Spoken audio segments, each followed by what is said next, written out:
ओम नमो भगवते वासुदेवाय. रामकृष्ण हरी मंडळी. एक फूल दोन राण्या आणि श्रीकृष्णांचा एक निर्णय. पण त्या निर्णयामुळे स्वर्गामध्ये सुद्धा खळबळ उडाली होती. असं काय घडलं होतं? चला, पारिजातकाची सुंदर कथा आज आपण या व्हिडिओच्या माध्यमातून ऐकूया.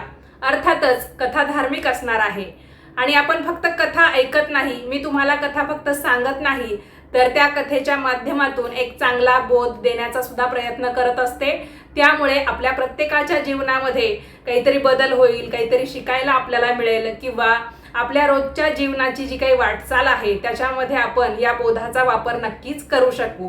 व्हिडिओ शेवटपर्यंत पाहत राहा. चॅनलवर पहिल्यांदाच आलेला असाल तर हे आपलं नवीन चॅनल आहे. धार्मिक आध्यात्मिक व्हिडिओ पाहण्यासाठी, कथा ऐकण्यासाठी तुम्ही आपल्या या शीतलवाणी चॅनलला सबस्क्राईब करू शकता. व्हिडिओ पाहत असताना कमेंट्समध्ये लिहा ओम नमो भगवते वासुदेवाय किंवा जय हरी माऊली लिहू शकता, रामकृष्ण हरी लिहू शकता. यापैकी कोणतंही लिहिलं तरी पण चालेल. बघा, कथा जेव्हा तुम्ही ऐकता किंवा मी सुद्धा असेल, मला कशा कथा ऐकायला आवडतील की जी कथा माझ्या कायमस्वरूपी लक्षात राहिली पाहिजे, मला ऐकताना ती चांगली वाटली पाहिजे, व्यवस्थित वाटली पाहिजे. तर माझा सुद्धा हाच प्रयत्न आहे की तुम्हाला कथा ऐकताना एकदम व्यवस्थित ती समजली पाहिजे किंवा फक्त ऐकतोय म्हणून ऐकतोय असं नाही, तर कथेचा बोध सुद्धा आपल्या लक्षात राहिला पाहिजे. तर त्याच पद्धतीने कथेचे सर्व भाग इथे मी एकत्रित करून घेतलेले आहे आणि एक एक करून तुमच्या समोर मांडणार आहे. तेव्हा ही कथा शेवटपर्यंत पाहत राहा. नमस्कार मंडळी, मी शीतल आणि आपण पाहताय शीतलवाणी. चला कथेला सुरुवात करते. भक्त हो, आजच्या कथेमध्ये एक नाही, दोन नाही, तर तब्बल 3 मुख्य पात्र असणार आहे. बघा, द्वारकेचा राजवाडा नेहमीप्रमाणे आनंदाने भरून गेला होता. भगवान श्रीकृष्ण, रुक्मिणी आणि सत्यभामा सर्वजण सुखाने राहत होते. श्रीकृष्ण आणि त्यांच्या 2 पत्नी, पहिली रुक्मिणी, दुसरी सत्यभामा, असे तिघेही जण राजवाड्यामध्ये अत्यंत सुखाने आनंदाने राहत होते. द्वारकेचा तो राजवाडा होता. एके दिवशी काय झालं, अचानक देवर्षी नारद द्वारकेमध्ये आले. आता नारद मुनी आले म्हणजे नक्की काहीतरी वेगळं ऐकायला मिळणार आहे. काय झालं, नारद मुनी तर आले. त्यानंतर श्रीकृष्णांनी त्यांचं आदराने स्वागत केलं.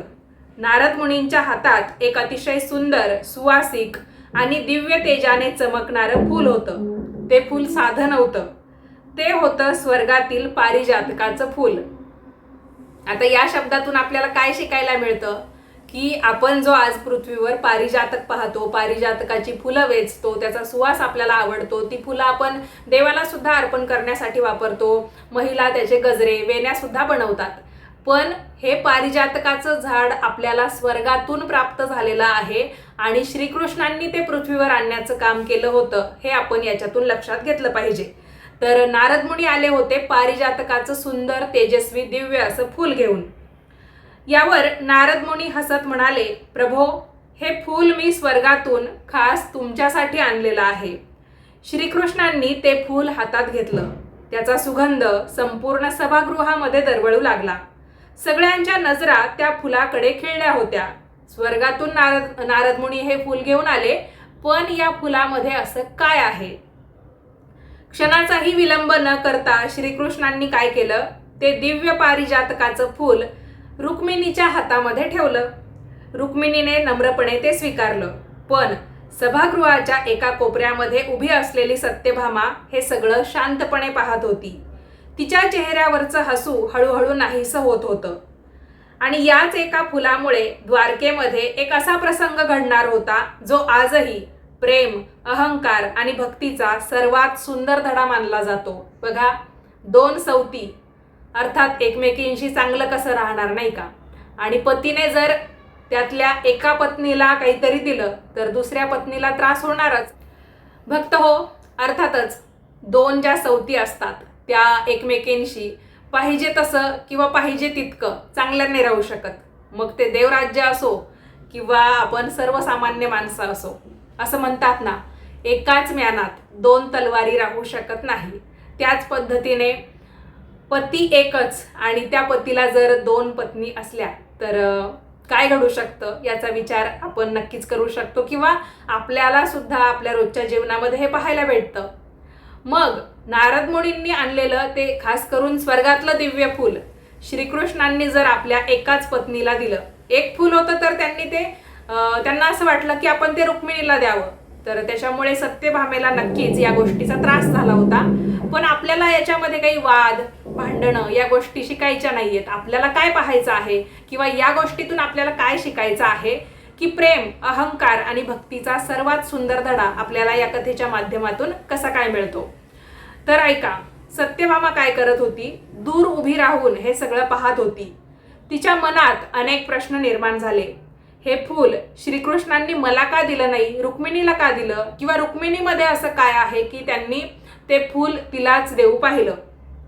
तेवढ्यात देवर्षी नारद हलकसं हसले आणि म्हणाले, माते, तुम्हाला माहिती आहे का, हे फूल काही साधं नाही. स्वर्गातील नंदनवनात उमलणारं पारिजातकाचं हे दिव्य फूल आहे. ज्याला हे फूल मिळालं त्याचं सौभाग्य, यश आणि कीर्ती अधिक उजळून निघते अशी मान्यता आहे. हे ऐकताच सत्यभामेच्या मनात मत्सराची ठिणगीच पडली. ती मनात म्हणाली, मीही श्रीकृष्णांची पत्नी आहे, मग हे फूल त्यांनी रुक्मिणीला का दिलं, मला का नाही. रुक्मिणी मात्र नेहमीप्रमाणे शांत होती. तिने ते फूल नम्रतेने श्रीकृष्णांच्या चरणी ठेवलं. हे पाहून नारद पुन्हा हसले, कारण त्यांना माहिती होतं आता पुढे काय घडणार आहे. काही वेळाने सत्यभामा श्रीकृष्णांच्या जवळ आली आणि शांत आवाजात म्हणाली, नाथ, मला तुम्हाला एक प्रश्न विचारायचा आहे. श्रीकृष्ण हसून म्हणाले, विचार सत्यभामे, तुला काय विचारायचं आहे. तर सत्यभामा यावर म्हणाली, रुक्मिणीमध्ये असं काय आहे जे माझ्यात नाही. हा प्रश्न ऐकताच संपूर्ण द्वारकेच्या सभागृहामध्ये एकदम शांतता पसरली. श्रीकृष्ण मात्र काही क्षण शांत राहिले. अर्थातच हा त्यांच्या लीलेचाच भाग असावा. दोन्ही पत्नींना काहीतरी शिकवण देण्याच्या हेतूनेच हा प्रसंग घडला असावा, कारण त्यांना माहिती होतं या प्रश्नाचं उत्तर खरं तर एका फुलापेक्षा खूप मोठं आहे. सत्यभामेला काहीतरी उत्तर देण्याच्या अगोदर श्रीकृष्ण फक्त हसले आणि त्यानंतर म्हणाले, सत्यभामा, तुम्ही दोघीही म्हणजेच तू आणि रुक्मिणी माझ्यासाठी दोघीही सारख्याच प्रिय आहात. तुमच्यामध्ये मी कधी भेदभाव केला ना करतो ना करणार आहे. पण मग सत्यभामेचं मन काही यामुळे शांत झालं नाही. ती पुढे म्हणाली, मग पारिजातकाचं फूल फक्त रुक्मिणीलाच का दिलं. तेवढ्यात देवर्षी नारद पुन्हा बोलले, माते, पारिजातक हे स्वर्गातील सर्वात दुर्मिळ असं फूल आहे. हे रोज मिळत नाही. म्हणूनच श्रीकृष्णांनी ते आपल्या सर्वात प्रिय व्यक्तीला दिलं असावं. नारदांचे हे शब्द ऐकल्यावर सत्यभामेच्या मनातील मत्सर आणखीच वाढला. ती म्हणाली, जर तसं असेल तर मला फक्त एक फूल नको, मला संपूर्ण पारिजातकाचं झाडच हवं आहे. सभागृहामध्ये पुन्हा एकदा शांतता पसरली. सगळ्यांच्या नजरा आता भगवान श्रीकृष्णांकडे वळाल्या. रुक्मिणी मात्र नेहमीप्रमाणे शांत होती. ती काहीच बोलली नाही. श्रीकृष्णांनी सत्यभामेकडे पाहिलं आणि ते म्हणाले, जर तुझी अशी इच्छा असेल तर मी तुला संपूर्ण पारिजातकाचं झाड नक्की आणून देईन. हे ऐकताच सत्यभामेच्या चेहऱ्यावर आनंद उमटला आणि कुठेतरी तिच्या मनात आलं असेल की रुक्मिणीला काय फक्त एक फूल मिळालं, आता तर मला फुलाचं झाडच मिळणार आहे. त्याच्यामुळे माझ्याकडे फुलंच फुलं असतील आणि हे फूल इतकं दुर्मिळ आहे, दिव्य फूल आहे किंवा स्वर्गातलं फूल आहे, त्याचं झाडच जर आता माझ्या महालाच्या समोर असेल तर अर्थातच रुक्मिणीपेक्षा मी वरचढ असेल. किंवा एक फूल असणं आणि संपूर्ण फुलाचं झाड मिळणं यामध्ये तर फरक आहे ना. रुक्मिणी शांत राहिली, पण सत्यभामा मात्र याच विचाराने आनंदी होत होती. स्वर्गातील इंद्रदेवांच्या नंदनवनामध्ये हे दिव्य पारिजातकाचं झाड होतं आणि ते मिळवण्यासाठी श्रीकृष्णांना स्वर्गात जावं लागणार होतं. दुसऱ्याच दिवशी भगवान श्रीकृष्ण सत्यभामेला सोबत घेऊन गरुडावर आरूढ झाले. क्षणात ते स्वर्ग लोकामध्ये पोहोचले. स्वर्गातील नंदनवन अतिशय सुंदर होतं. सुवर्ण फुलं, सुगंधी वारा आणि मध्यभागी उभा होता दिव्य असा पारिजातक वृक्ष, जो तिला हवा होता. तो वृक्ष पाहताच सत्यभामेच्या चेहऱ्यावर आनंद उमटला. ती म्हणाली, नाथ, मला हाच वृक्ष हवा आहे. भगवान श्रीकृष्ण हसत त्या वृक्षाजवळ गेले. तेवढ्यात देवराज इंद्र तिथे आले. इंद्र म्हणाले, प्रभो, या नंदनवनामध्ये तुमचं अगदी मनापासून स्वागत आहे, पण हा पारिजातक वृक्ष स्वर्गाची अमूल्य अशी संपत्ती आहे, तो तुम्हाला पृथ्वीवर नेता येणार नाही. श्रीकृष्ण शांतपणे म्हणाले, इंद्रदेवा, मला हा वृक्ष स्वतःसाठी नको आहे, माझ्या भक्ताची इच्छा पूर्ण करण्यासाठी हवा आहे. पण इंद्र काही तयार झाले नाहीत. ते म्हणाले, प्रभू, मला क्षमा करा, हा वृक्ष मी तुम्हाला देऊ शकत नाही. क्षणभर संपूर्ण नंदनवनामध्ये शांतता पसरली. सत्यभामा निराश झाली, पण भगवान श्रीकृष्णांच्या चेहऱ्यावर मात्र नेहमी सारखंच शांत असं स्मित होतं. कारण त्यांना माहिती होतं, आता पुढे जे घडणार आहे त्यातून संपूर्ण जगाला एक मोठा धडा मिळणार आहे.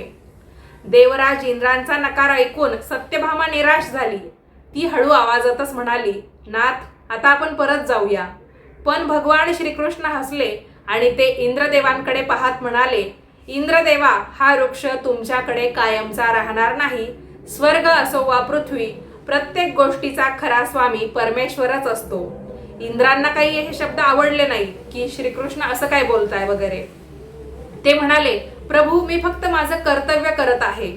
या वृक्षाचं संरक्षण करणं ही माझी जबाबदारी आहे, म्हणून मी तुम्हाला तो वृक्ष पृथ्वीवर न्यायला नकार देत आहे. इतक्यात इंद्रांनी आपल्या सैन्याला आज्ञा दिली. क्षणात देवांचं सैन्य सज्ज झालं. सत्यभामा घाबरली. ती म्हणाली, नाथ, एका वृक्षासाठी युद्ध करायचं? श्रीकृष्ण शांतपणे म्हणाले, सत्यभामे, हे युद्ध वृक्षासाठी नाही तर अभिमानासाठी आहे.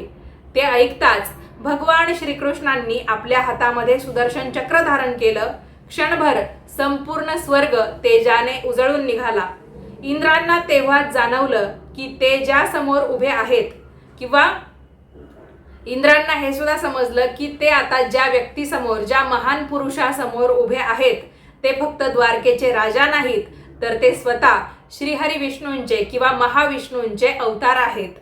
इंद्रांनी ताबडतोब आपली शस्त्र खाली ठेवली आणि ते श्रीकृष्णांच्या चरणी नम्रपणे वाकले आणि म्हणाले, प्रभू, माझ्याकडून खूप मोठी चूक झाली, किंवा याहूनही पुढे अजून जे काही घडणार होतं ते होता होता राहिलं, मी त्यातून वाचलो.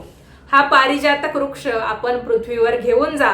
सत्यभामेच्या आनंदाला यामुळे पारावार उरला नाही, पण तिला अजूनही माहिती नव्हतं की हा वृक्ष द्वारकेमध्ये नेल्यानंतर स्वर्गात मोठा चमत्कार घडणार होता. भगवान श्रीकृष्ण पारिजातकाचा दिव्य वृक्ष सत्यभामेच्या हट्टामुळे अर्थातच द्वारका नगरीमध्ये किंवा पृथ्वीवर घेऊन आले. सत्यभामेसह ते द्वारकेत परतले. संपूर्ण द्वारकेमध्ये आनंदाचं वातावरण पसरलं की स्वर्गातला दिव्य वृक्ष आता आपल्या राजमहालात असणार आहे. आपल्या सर्वांना तो पाहायला देखील मिळणार आहे. सत्यभामा आनंदाने म्हणाली, नाथ, हा वृक्ष माझ्या महालाच्या अंगणात लावा. श्रीकृष्णांनी हसत मान डोलावली. पारिजातकाचा वृक्ष सत्यभामेच्या महालात लावण्यात आला. सत्यभामेला वाटलं, आता रोज या वृक्षाची फुलं माझ्याच अंगणात पडतील आणि मी रुक्मिणीपेक्षा वरचढ ठरेल. पण दुसऱ्या दिवशी सकाळी एक आश्चर्यकारक घटना घडली. वृक्ष सत्यभामेच्या अंगणात होता, पण त्याची सुगंधी शुभ्र अशी फुलं वाऱ्याबरोबर उडून रुक्मिणीच्या अंगणात पडत होती. आपण आज सुद्धा पारिजातकाचं झाड बघतो, त्याला जी काही फुलं येतात ती भलेही समजा 2 घरं आहेत शेजारी शेजारी, आणि आपण आपल्या घराची जी भिंत आहे, संरक्षक भिंत आपण जी म्हणजे वॉल कंपाऊंड जे आपण आपल्या घराला बांधत असतो, तर तिथे समजा आपण पारिजातकाचं झाड लावलं तर त्याची फुलं कुठे पडताय माहिती का? शेजाऱ्यांच्या अंगणामध्ये.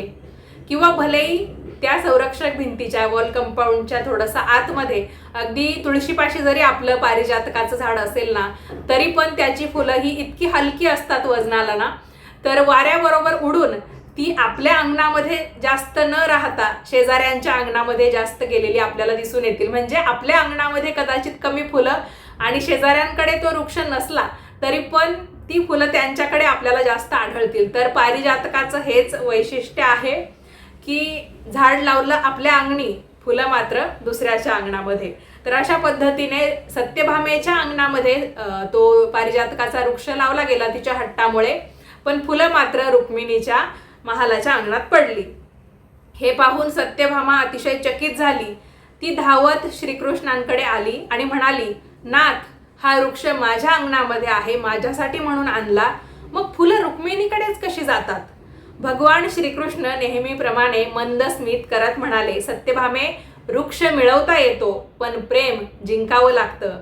सत्यभामा शांतपणे ऐकत होती. श्रीकृष्ण पुढे म्हणाले, रुक्मिणीने कधीच पारिजातकाची इच्छा केली नाही. तिने मला कधीच काही सांगितलं नाही किंवा काही मागितलं सुद्धा नाही. तिच्या मनामध्ये प्रेम आहे, समर्पण आहे आणि अहंकार अजिबात नाही. जिथे निस्वार्थ प्रेम असतं तिथे सुख आणि सुगंध आपोआप पोहोचतात. हे शब्द ऐकताच सत्यभामेच्या डोळ्यात अश्रू आले. तिला स्वतःची चूक उमगली. ती थेट रुक्मिणीकडे गेली आणि प्रेमाने तिचा हात हातात घेत म्हणाली, ताई, मला क्षमा करा. रुक्मिणीने हसत सत्यभामेला मिठी मारली. त्या क्षणी द्वारकेच्या राजवाड्यामध्ये फक्त पारिजातकाचा सुगंध नव्हता, तर प्रेम, नम्रता आणि आपुलकीचाही सुगंध दरवळू लागला होता. पण या कथेचा खरा बोध अजून बाकी आहे. काय असेल बोध? तुम्ही कल्पना करा. तोपर्यंत मी तुम्हाला हळूहळू करून बोध सुद्धा सांगून टाकते. तर भक्तांनो, पारिजातकाच्या या कथेचा अर्थ फक्त एका फुलापुरता मर्यादित नाहीये. तर ही कथा आपल्याला हे शिकवते, प्रेम कधीही हट्टाने मिळत नाही किंवा मागून ते मिळत नाही. ते आपल्या स्वभावाने आपल्याला जिंकावं लागतं. आणि जो कोणी यासाठी पात्र ठरतो किंवा प्रयत्न करतो की आपण किती नम्रतेने राहतो, दुसऱ्यांवर किती प्रेम करतो, तर त्यावरूनच पुढच्या गोष्टी आपल्याला नक्की मिळत राहतात. म्हणजे आपण एखाद्यावर बळजबरी करायची की तू माझ्यावर प्रेम केलं पाहिजे, मला हवी ती गोष्ट आणून दिली पाहिजे, तर ही काय होती? बळजबरी होते, जबरदस्ती होते किंवा मागून मिळालेलं ते प्रेम असू शकतं.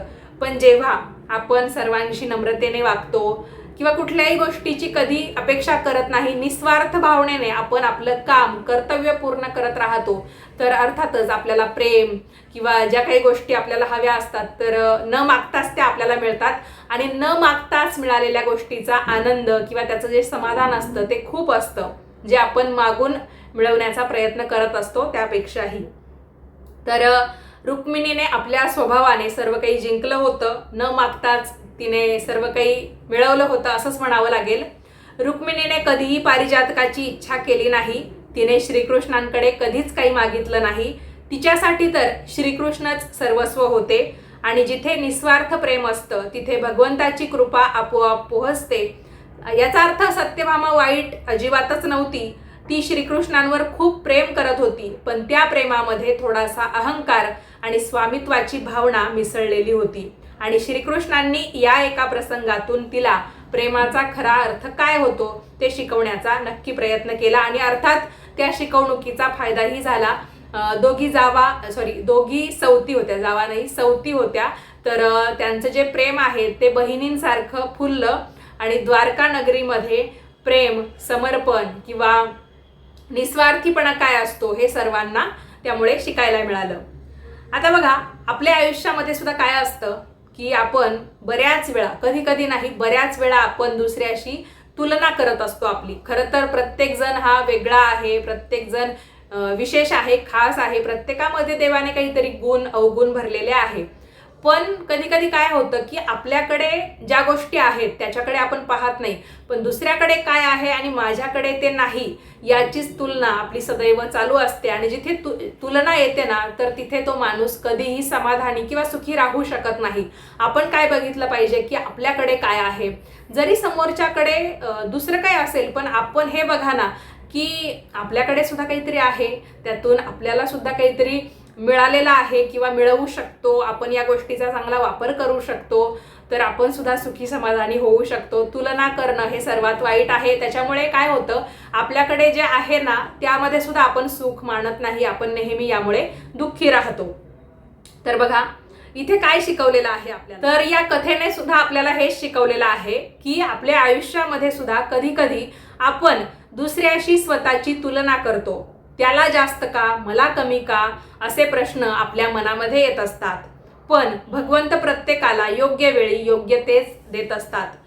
तर म्हणून दुसऱ्याचा मत्सर करण्यापेक्षा स्वतःच्या मनात प्रेम, नम्रता आणि श्रद्धा वाढवणं हेच खरं जीवन आहे. भक्तांनो, पारिजातकाचा सुगंध आजही आपल्याला एकच गोष्ट सांगतो, जिथे अहंकार संपतो तिथेच प्रेम फुलत असतं. याच सुंदर संदेशासह आजचा व्हिडिओ इथेच मी संपवते. तुम्हाला ही कथा आवडली असेल तर व्हिडिओला लाईक करा, तुमच्या मित्रपरिवारासोबत शेअर करा, म्हणजेच सर्वांना हा व्हिडिओ पाठवा. आणि अशाच सुंदर पौराणिक कथा ऐकण्यासाठी आजच शीतलवाणी या चॅनेलला अवश्य सबस्क्राईब करा. वेळात वेळ काढून ही कथा शेवटपर्यंत ऐकण्यासाठी तुम्हा सर्वांचे खूप खूप धन्यवाद. रामकृष्ण हरी माऊली. सध्या वारीचं वातावरण सगळीकडे आहे. बरीच विठ्ठल भक्त मंडळी किंवा वारकरी आपण ज्यांना म्हणतो, तर ते सगळे पंढरपूरच्या दिशेने रवाना झालेले आहेत. ठिकठिकाणाहून माऊलींच्या पालख्या, दिंड्या या पंढरीकडे विठू माऊलींचं दर्शन घ्यायला निघालेल्या आहेत. आपल्या चॅनेलवर मी अनेक व्हिडिओ पोस्ट केलेले आहेत, ज्यामध्ये तुम्हाला विठू माऊलींच्या विविध कथा किंवा वारीमध्ये जे काही रिंगण होत असतं तर त्यावर सुद्धा मी कथा केलेली आहे. चंद्रभागा सध्या आपल्याला काय म्हणू पाहते तर ते सुद्धा सांगितलेलं आहे.